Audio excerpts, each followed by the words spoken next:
What's going on, guys? You want an easy way to improve your playing? Take out your phone, turn on the selfie cam, and record yourself playing. It could be a lesson exercise, it could be an entire song. Just record yourself and watch the footage back. Now, there's a lot of elements and aspects that we can analyze and pick apart when we review our footage, but in this video, I want to give you 3 main things that once you start noticing them and correcting them, you can experience improvements like literally today. The first thing to listen for is rhythm. Now, don't overlook this aspect because you might be playing and feel like your rhythm is spot on. But the thing is, rhythm can be subjective. And we've all heard the saying, time flies when you're having fun. And you may have experienced when you've been really focused on a certain task and you didn't realize that, an hour or 2 passed by. And that same kind of thing can happen when we're playing guitar. The thing is that while we're playing guitar, we're often thinking about so many things that our sense of rhythm and tempo can kind of vary and shift a little bit. Things can become very subjective while we're playing. And so we need to get to a more objective viewpoint. And so by recording yourself and watching the footage back, you take yourself out of performance mode and you get to become this objective observer. And you can really notice the points in the song where your rhythm and tempo shifted and got off. And then you can go back in and you can work on really nailing the rhythm. Now, the next 2 things I want to talk about both fall under the category of articulation. And articulation isn't so much what you're playing, but how you're playing it. Okay, so the first thing to look for is going to be gaps in your playing. You might be so focused on really getting the rhythm right that you're not realizing that you're cutting those notes short. So it might sound like this. So you review the footage, you notice, oh wow, those notes sound like way too choppy and weird. And then you go back and you grab your guitar and you practice it and let those notes ring out. You'll often find gaps in your playing at chord changes. So for instance,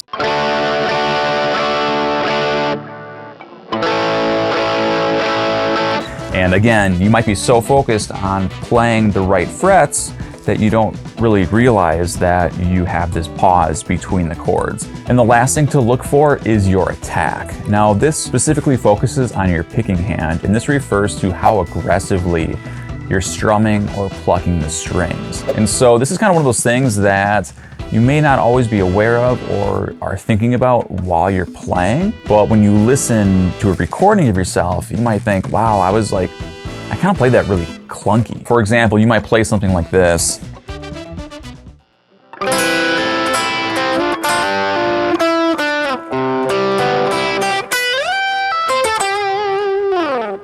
Okay, and you were really focused on getting the rhythm, you were really focused on playing the right notes, but you didn't realize that your picking hand was just destroying the strings and playing really clunky and kind of clumsy. And so the next time you're practicing the song, you can focus on lightening up and playing smoother and more graceful.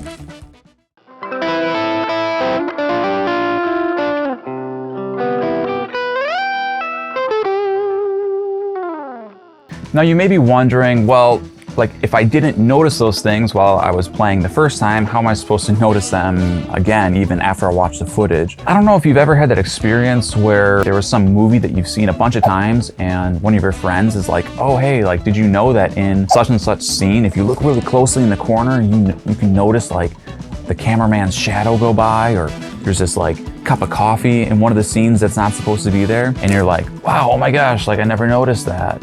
And now every other time that you see the movie, you always see that. It's kind of like that with your guitar playing, where once you observe the footage of yourself playing and you notice you played a rhythm kind of funny or you played a certain part choppy, it's kind of like once you've heard it, you can't unhear it. And so you're way more likely to notice those things when you go back and rehearse the second time. Okay guys, the next time you're practicing guitar, record yourself and let me know in the comments below which one of these aspects needed the most amount of work. If you found this video helpful, hit the like button and please consider subscribing to the channel for more videos like this one. And I'll see you guys in the next video. Till then, later.